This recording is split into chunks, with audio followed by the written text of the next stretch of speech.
교수님 강의 재밌게 잘 들으셨나요? 예. 어떤 게 좀 인상적이셨어요? 잘하자라.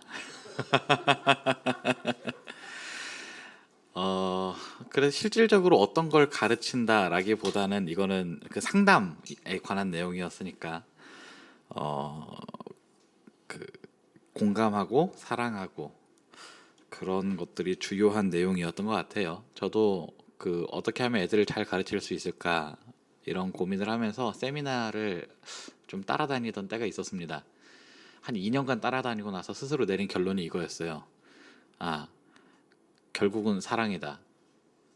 그러니까 그 아무리 좋은 프로그램을 갖다가 다 써도 그 사랑이 없으면 아무것도 아니더라고요.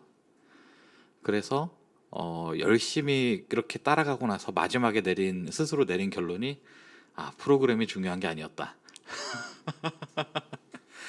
그 상담 아까 그거 들으면서도 아마 다 비슷하게 느끼지 않았을까라는 생각이 들었습니다. 저만 그랬나요?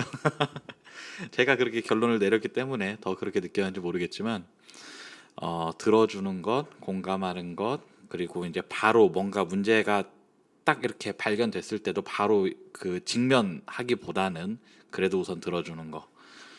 그거를 이제 스스로 적용을 할 때 어떻게 적용을 했었냐면은 우선 얘기를 막 해요. 말도 안 되는 소리를 해요. 그래 하고 이렇게 다 들어줘요. 근데 얘네들이 대체로 지들이 해놓고도 지들이 말이 안 된다는 걸 알아요. 그러면은 그냥 끝까지 다 들어주면은 그리고 끝날 수도 있어요. 그럼 거기서 말 안 하셔도 돼요. 근데 진짜 거기서 어떤 신뢰가 쌓이면 나중에 그 다시 그 얘기를 하더라고요. 그래서 어떻게 해야 돼요? 그리고 어떻게 해야 돼요가 나오면 그땐 얘기해도 돼요. 근데 그 전까지는 얘기해도 아무 의미가 없어요. 오히려 정죄가 되니까. 그래서 그때 가서 이제 직면이라고 표현을 어, 했었나요? 사실 기억이 잘 안 나는데 그때 가서 성경적 상담, 그 성경의 진리를 가지고 이야기를 했을 때 자기가 받아들일 준비가 됐을 때 이거를 해주면 그게 더 효과가 확실히 있는 것 같고 그렇게 가기 위해서 먼저 사랑이 필요한 게 아닌가. 그리고 사랑이 전달이 됐을 때 또 그런 일이 이루어질 수 있지 않나 이렇게 생각을 해보았습니다. 되게 말로는 쉬운데 하시려면 되게 속 터지실 거예요. 근데 교수님이 얘기했잖아요. 맨 처음으로 돌아가 봐야 된다고. 이게 안 되면 그리스도인으로서 내 안에 주님의 사랑이 있는가. 여기서부터 다시 시작해서 그 사랑으로 아이들을 바라보고 이렇게 하면 기독교적 상담이 잘 이루어질 수 있지 않을까 이렇게 생각이 듭니다. 자, 이제 저는 아까 했던 얘기는 끝내고 고등부 교리교육의 내용과 방법 53페이지 이 강의안부터 한번 시작을 해보도록 하겠습니다. 교리 교육의 내용과 방법이라고 했는데 사실은 교리 교육이라고만 한정 지을 필요는 없고 그냥 공과라고 한정 지을 필요도 없어요. 사실은 설교도 마찬가지입니다. 이것들을 왜 배우고 어떻게 배워야 되는가 이 이야기를 어떻게 가르치면 좋을 것인가 이 이야기를 좀 해보도록 하겠습니다. 근데 이번에 이게 주제가 교리에 대한 교육이니까 교리에 대한 얘기를 잠깐 하겠습니다. 교리를 왜 배워야 될까요? 교리를 배우는 것은 울타리를 세우는 거죠. 어느 정도 이상 이제 벗어나지 않도록. 교리를 잘못 배우면 엉뚱하게 배우면 그 교리를 가지고 성경을 해석을 하는데 엉뚱하게 해석을 해요. 그리고 엉뚱하게 해석을 했으니까 엉뚱하게 적용을 합니다. 그래서 분명히 같은 말씀을 봤는데 엉뚱한 짓을 하는 사람이 나와요. 그래서 교리를 잘못 배우면 엉뚱한 사람이 나옵니다. 그래서 교리를 배워야 됩니다. 교리를 잘못 배워서 엉뚱한 짓을 했던 것들을 생각해 보면은 예를 들면 흑인 노예의 합법화. 기독교가 그 미국에서 미국 초기였죠. 흑인 노예 합법화를 하는데 그 성경적 지지를 보냈어요. 처음에 왜 그랬냐면은 함셈 야벳에서 함이 그 아버지 하체를 보고 형들한테 가서 놀렸고 이래가지고 아버지가 함은 저주를 받아서 가나안은 저주를 받아서 뭐 셈과 뭐 야벳의 뭐 어쩌고 이렇게 종이 될 것이고 뭐 이렇게 했잖아요. 근데 그 함이 흑인이다 이래가지고 흑인이 노예 생활을 하는 것은 성경적이다 이런 식으로 말도 안 되는 지지를 했었죠. 근데 지금 생각하면 그건 말이 안 되거든요. 그 교리를 성경을 잘못 이해한 거고 잘못 이해하니까 잘못된 해석이 나오는 겁니다. 그리고 적용도 나오는 거죠. 교리를 잘못 배우면 엉뚱한 삶을 살게 돼요. 그래서 우리는 교리를 잘 배울 필요가 있습니다. 그래서 우리가 무엇을 배울 것인가, 무엇을 배워야 하는가를 이렇게 간단하게 이야기를 해보자면 우리가 믿는 그 신앙의 체계가 좀 있어요. 제가 자주 했던 표현으로 우리는 무엇을 믿죠? 라고 했을 때 우리는 사도신경의 내용을 믿어요. 사도들이 했던 신앙 고백을 이렇게 쭉 정리한 것이 사도신경이죠. 우리는 사도신경을 믿어요. 우리를 향한 하나님의 뜻, 구원받은 백성을 향한 하나님의 뜻, 그 요구가 뭘까요? 그것은 율법, 십계명으로 대표되는 율법이에요. 이것은 우리가 구원받은 자로서 어떻게 살아가야 할 것인가를 가르쳐 주는 거죠. 그러면 그렇게 살아가는 동안 우리가 가져야 할 자세가 있어요. 그것은 주기도문입니다. 신앙과 삶의 태도, 이 태도 제가 빠졌네요. 죄송합니다. 신앙과 삶의 태도, 그 기준이 되는 게 주기도문이에요. 예수님께서도 이렇게 기도하라라고 하면서 제자들에게 기도를 가르쳐 주셨잖아요. 이런 자세를 가지고 십계명을 삶의 규범으로 삼고 사도신경의 신앙의 내용을 가지고 살아가면 그것이 우리의 신앙의 거의 본질이라고 할 수 있을 거예요. 자, 그러면 이제 이런 것들을 가르치는데 어떻게 가르칠 것인가? 방법론적인 것은 사실 그냥 잘 가르치면 됩니다. 열심히 가르치면 되고요. 열심히 공부해서 가르치면 돼요. 근데 방법론을 이 뭐 짧은 30분 안에 가르친다 말이 안 되는 거고요.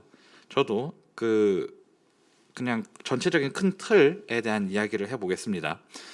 먼저 우리가 가르치기 위해서는 잘 가르치려면 먼저 우리가 알아야 됩니다. 그래서 첫 번째로는 그 본문의 내용 혹은 교리의 내용을 이해를 해야 되고요. 그 구조를 그 이해를 한 것을 그냥 이게 이거구나 이게 아니라 이거를 구조를 짜서 설명을 할 수 있도록 구조화를 해야 돼요. 머릿속에서. 그러니까 왜 이게 이렇게 나왔다가 나와야죠. 그리고 나서 이것을 아이들도 이해할 수 있는 단어를 사용해서 표현을 하는 거예요. 그러니까 우리 머릿속에 아무리 대단한 진리가 있어도 이게 전달이 안 되면 의미가 없어요. 그래서 이거를 아이들이 이해할 수 있는 표현으로 바꿔서 설명을 할 수 있도록 준비를 하고, 그리고 여기서 이것이 훨씬 더 강력하게 이렇게 아이들에게 와서 닿게 하려면은 삶의 경험, 내가 이런 것들을 경험해 봤는데 이것이 이렇게 되더라 라는 거. 근데 이 경험이라는 것이 이 아이들에게 와서 확 닿으려면은 이런 순서인 것 같아요. 아이들과 비슷한 또래의 아이들이 겪었던 이와 비슷한 어떤 일이 예화가 됐을 때 이거가 제일 힘이 강력해요. 그리고 이거 다음이 내가 직접 겪어본 거.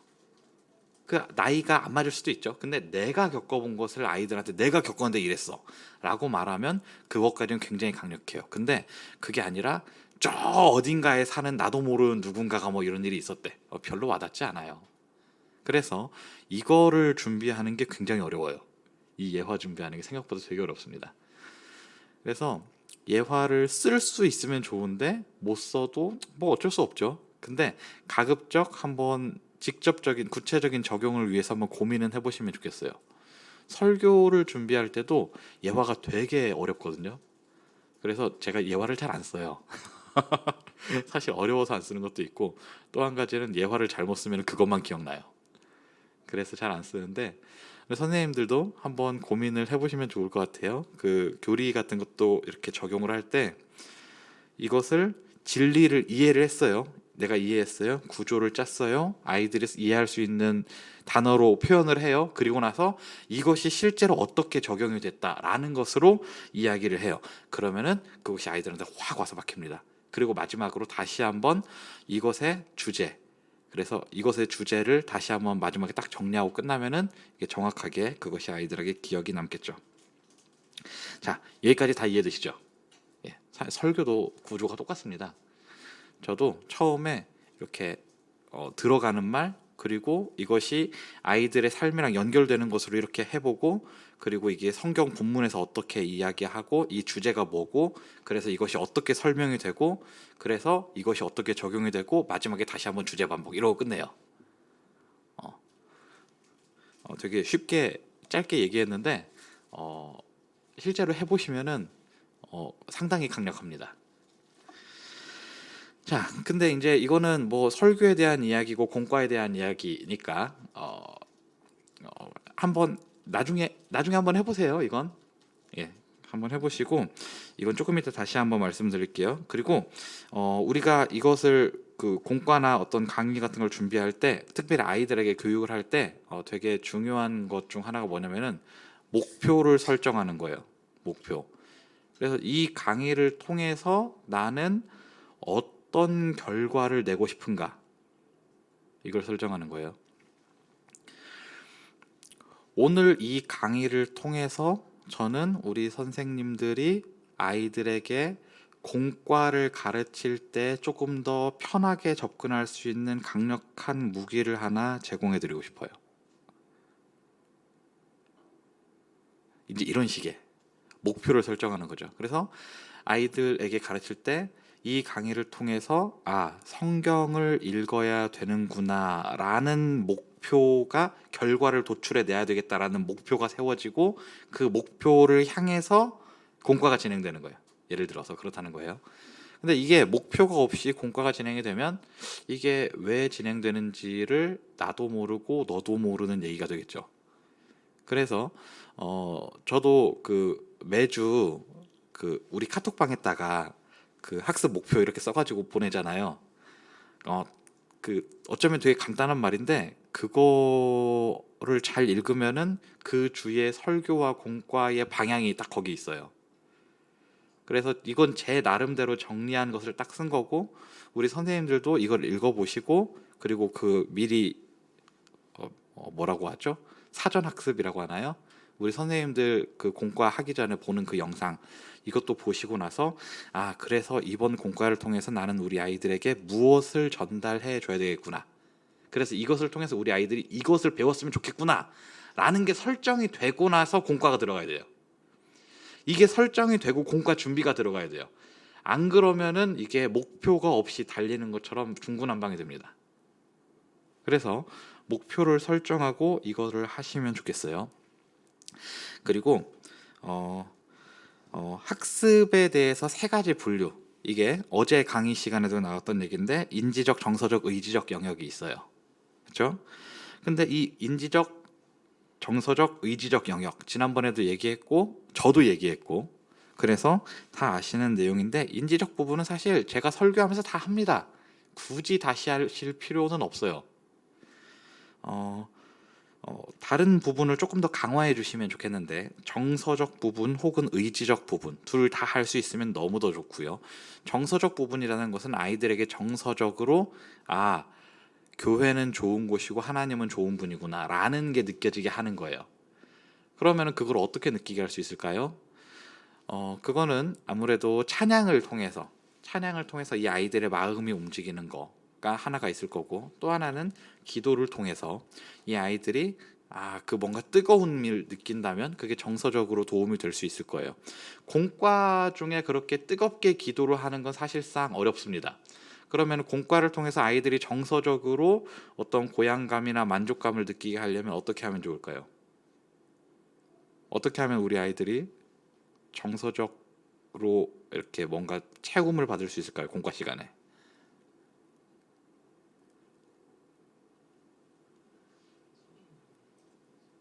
어떻게 하면 되죠?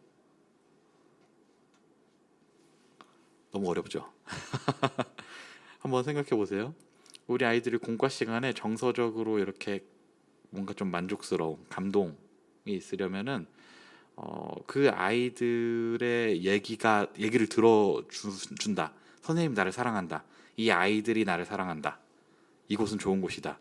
라는 게 느껴지게 될 때에 정서적으로 이게 채워지는 거예요. 예수님이 좋은 분이다 라는 게 믿어질 때 채워지는 거예요. 근데 그 좋은 분이다라는 게 믿어지는 게 지식 전달로 믿어질까요? 잘 그렇지 않을 겁니다. 그리고 지식 전달이 이미 이루어졌어요. 그러면은 이 부분에 대해서는 우리 선생님들이 아이들을 향해서 정서적 지지, 그리고 들어주는 것, 사랑을 표현하는 것 등으로, 그리고 서로 교제하는 것. 서로 교제하는데 그냥 서로 막 장난치고 막 비난하고 이런 것은 별로 의미가 없어요. 주님 안에서 서로 기도해주고 격려해주고 이런 거. 이런 거에서 우리 아이들은 정서적인 만족을 느낄 수 있을 거예요. 학습도 될 거예요. 그리고 의지적 영역.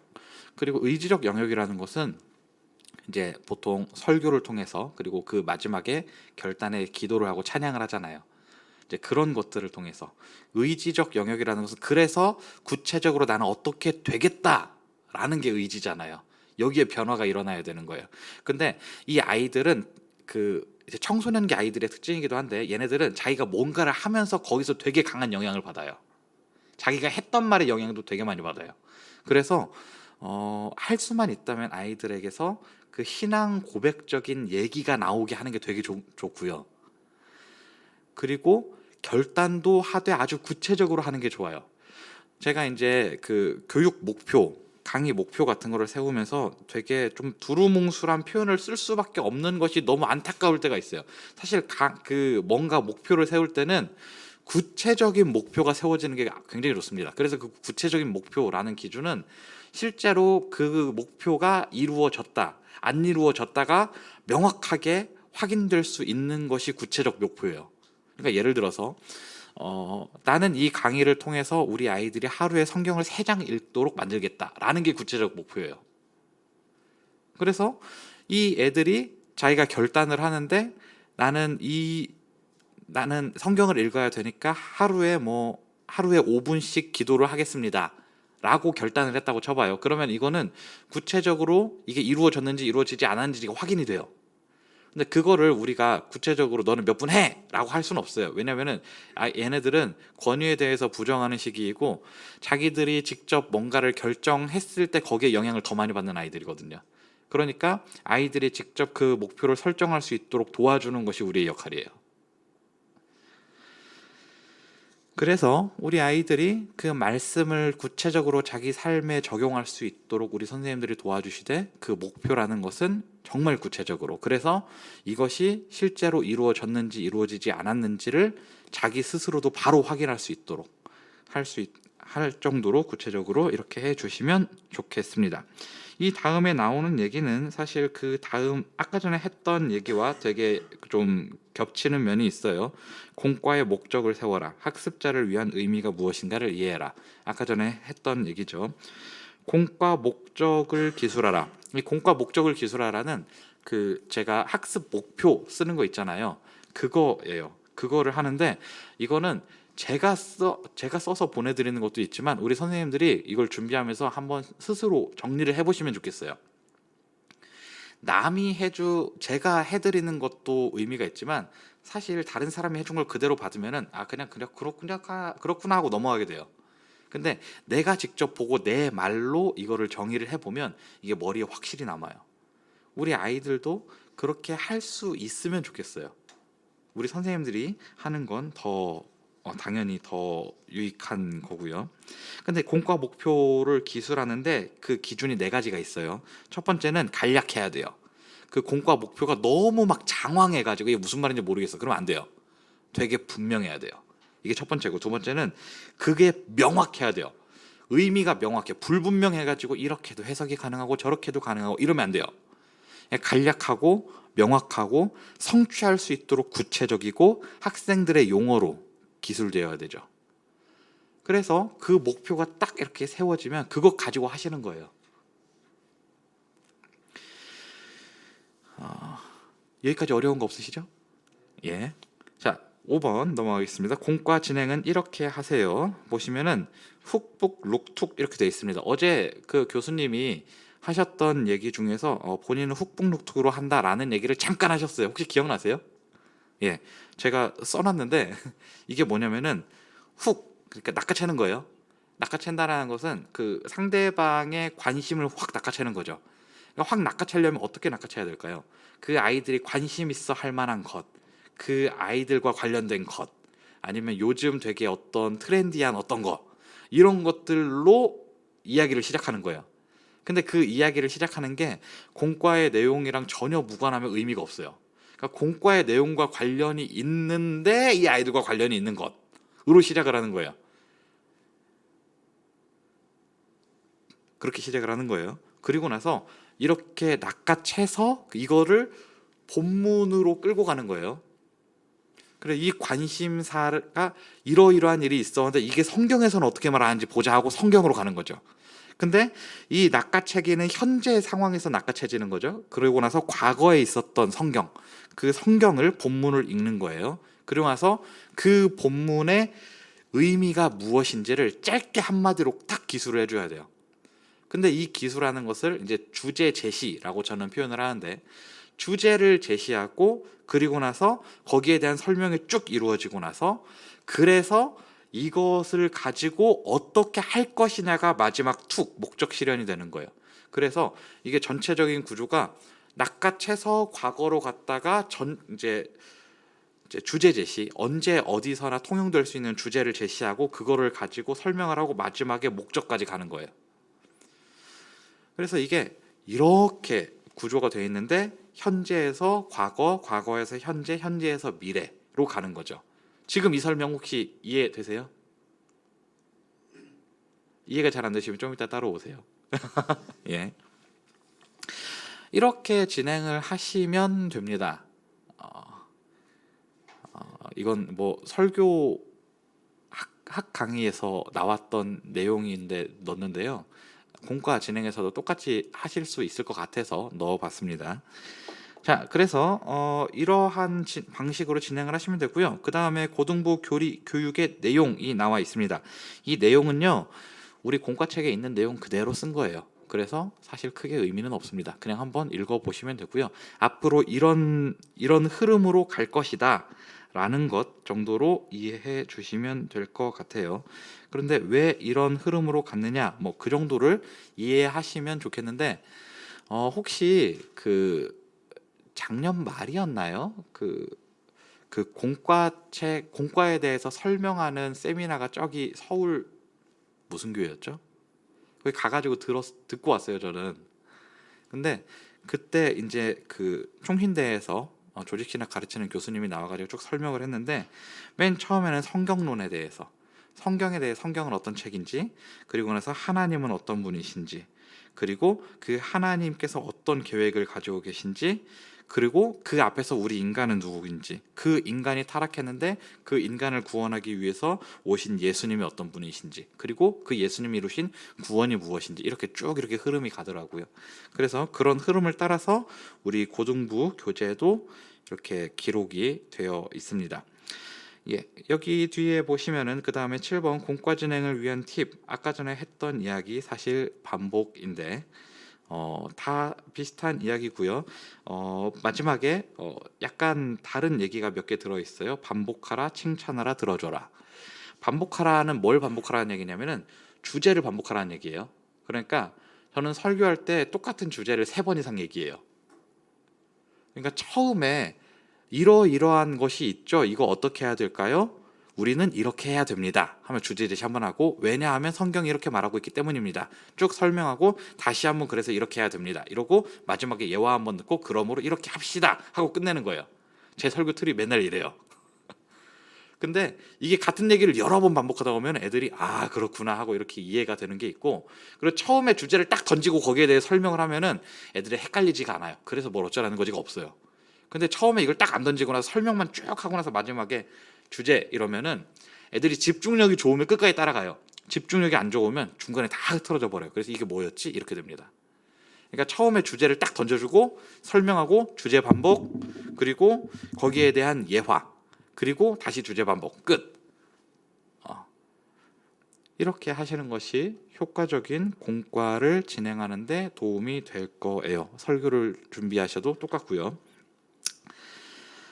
근데 이제 이거는 이제 설교나 지식 전달 뭐 이런 어떤 목적을 이렇게 이루기 위해서 하는 거고, 다시 한번 말씀드리지만 그 공과 시간은 지식 전달보다는 서로 공감하고 격려해주고 자기 의지를 다지는 시간, 이어야 하는 게 더 맞아요.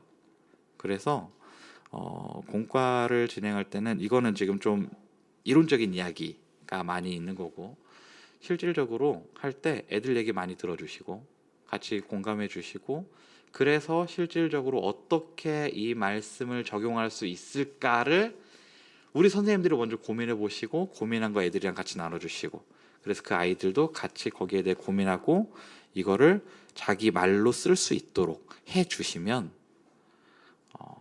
충분히 좋은 공과라고 생각을 해요. 자기가 한 말에 영향을 받는 아이들이니까요. 그리고 오늘 강의 때 나왔던 그 내용을 가지고 마치려고 해요. 우리가 뭐 아무리 뭐 이렇게 저렇게 뭐 좋은 프로그램과 기술을 가지고 뭐 이렇게 해도 어 그것보다 더 중요한 건 뭐냐면 그냥 사랑이에요. 우리가 애들 사랑한다. 애들도 그거 알거든요. 사랑하고 기다려주고 그거 할 수 있으면 됩니다. 나머지는 다 그냥 도구예요, 도구. 우리가 뭐 끝내주게 날카로운 칼 뭐 이런 거 가지고 있으면 요리 잘하나요? 그건 도구죠. 진짜는 우리 자신입니다.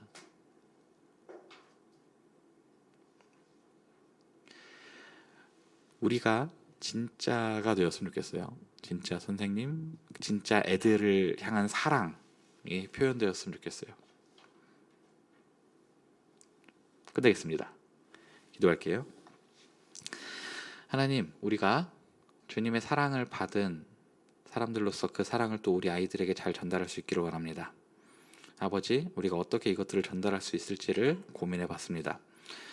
주님, 우리가 잘 준비하게 하시고 우리 아이들을 사랑으로 맞이하게 하신대. 무엇보다 나를 사랑하신 주님의 사랑이 얼마나 크고 위대한 것인지를 절절히 느껴서 그 사랑을 또 우리 아이들에게 흘려보낼 수 있는 저와 우리 선생님들이 다 되게 하여 주옵소서.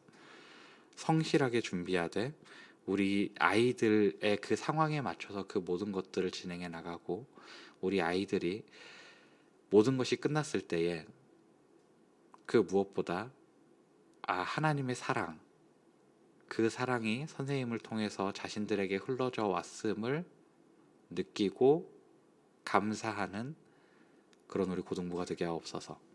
우리를 그렇게 사용해 주시기를 원하며 예수님의 이름으로 기도합니다. 아멘.